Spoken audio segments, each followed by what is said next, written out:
Hello everyone! Welcome back to my channel.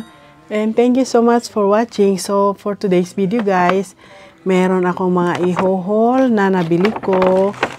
Ito yung Bath and Body Works. Dahil katatapos lang ng Black Friday sale guys. At may mga bagay-bagay akong binili doon dahil favorite ko yung kanilang mga hand soap. Kaya tuwing nagsisale sila ay sinusubaybayan ko. Pasensya na kayo guys, nakasuot ako ng bonnet dahil lumabas ako kanina ay napipi ang aking hair, ang pangit tignan. Yan no, kaya susombrero tayo para matakpan yung pagkapipi ng aking hair, yan. So magi-start ako guys dito sa mga hand soap na napili ko nung pumunta ako ng Black Friday sale. Dahil naka-sale sila guys, kaya ginulpe ko na yung mga binili ko dahil pwede namang gamitin ito ng ilang buwan. Dahil ito yung mula nung nag-start ako few years ago, ito na yung ginagamit namin na pang hand soap sa banyo at sa kusina. Dahil napakabango ng Bath and Body Works na mga hand soap guys. Pag yung naguhugas ka, maamoy mo talaga yung bango niya. Na-try ko rin yung mga iba sa grocery dati pero mas maganda talaga yung mga hand soap ng Bath and Body Works. Kaya tuwing nagsisale sila ay bumibili ako at ini-stock ko. Pag sobrang dami, pwede rin ipadala sa Pilipinas. So, ito yung una guys. Ito yung mga napili ko na gusto ko nung pumunta ako. So, ito siya, Frosted Forest. Yan. Christmas ang kanyang style, theme. Yan. Ang cute ng bote, diba? O, yan. Tapos, yung pangalawa ay ito ay ano pa to nung fall. Pang fall pa na sabon nila ito. Every season, nagpapalit-palit sila ng mga scent ng kanilang mga sabon at mga body care. So, ito yung sunod, Sweet Cinnamon Pumpkin. Yan. Yung pumpkin kasi nung ano pa yan, fall. Eh, winter na kami guys. Winter na ngayon. Ito naman yung Frosted Cranberry. Yan. At ito naman, Pomegranate Citrus Fizz, sabi.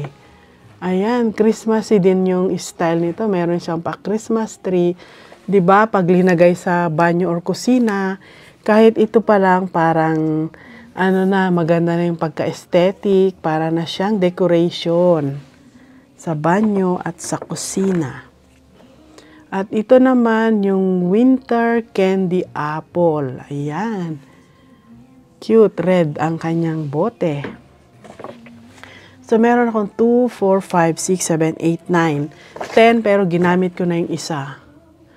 At ito naman ay Winter Berry Ice. Yan. Tignan nyo, ang cute.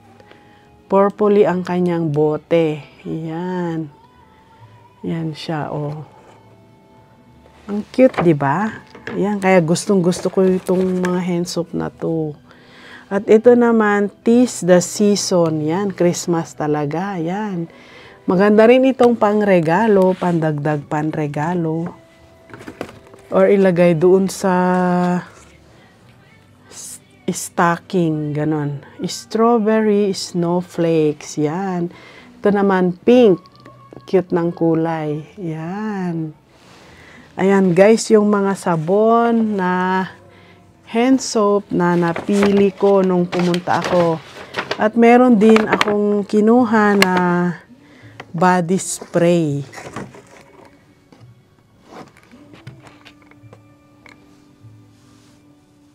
Yan, meron din ako guys, kinuha na mga body spray. So, ito yung mga napili ko. Marami naman doon, pero ito yung mga gustong-gusto ko kasi yung iba na try ko na yung kanilang body wash. So, isa ito sa favorite ko guys, yung Gingham Gorgeous. Yan. Ang bango nito. Meron din ako nito ng yung body wash. Napakabango guys. I-try nyo. Isa ito sa the best na amoy ng kanilang product. At 1,000 Wishes. Yan. Ito naman yung pangalawa. Body spray siya guys. Yan. 1,000 Wishes. Yan. Ito naman yung Champagne Toast Mist. Yan. Ito siya. Ayan. Tapos ito. Ayun. Dalawa pala yung binili ko na ganito dahil nga gustong gusto ko to kahit yung body wash. Kaya dinalawa ko na para pag naubos yung isa ay meron. At kumuha rin ako ng mga ano ba yung tawag dito? Yung pinina-plug. Ano ba yung tawag doon? Basta wallflowers, sabi. Mrs. Claus Cocktail. Yan. Yan. Red ang kulay. Yan. Pampabango sa loob ng bahay. Lalo na ngayong winter. Naka-heater. Yan. Ayan. Ano to? Book loft. Sabi yan. Ito naman, clear ang kanyang kulay. At ito ay yung Bright Christmas Morning. Yan. Clear din. At ito ay yung Book Loft. Dalawa pala yung kinuha ko na to dahil before ako kumuha, inamoy ko sila. Ito siguro yung mabango na amoy ko kaya dinalawa ko. Yan. At kumuha rin ako ng pump. In the future, pag bumili ako ng kanilang lotion, pwede ko itong gamitin para pump siya. Kasi yung lotion nila ay yung igaganon mo. Pag may pump, di mas mabilis na. So, ayan guys, yung aking mga napili from Bath and Body Works. Ayan guys. So, ayan lang guys. I hope nagustuhan ninyo guys. Thank you so much for watching. And I will see you again on my next one. Thank you so much. Bye!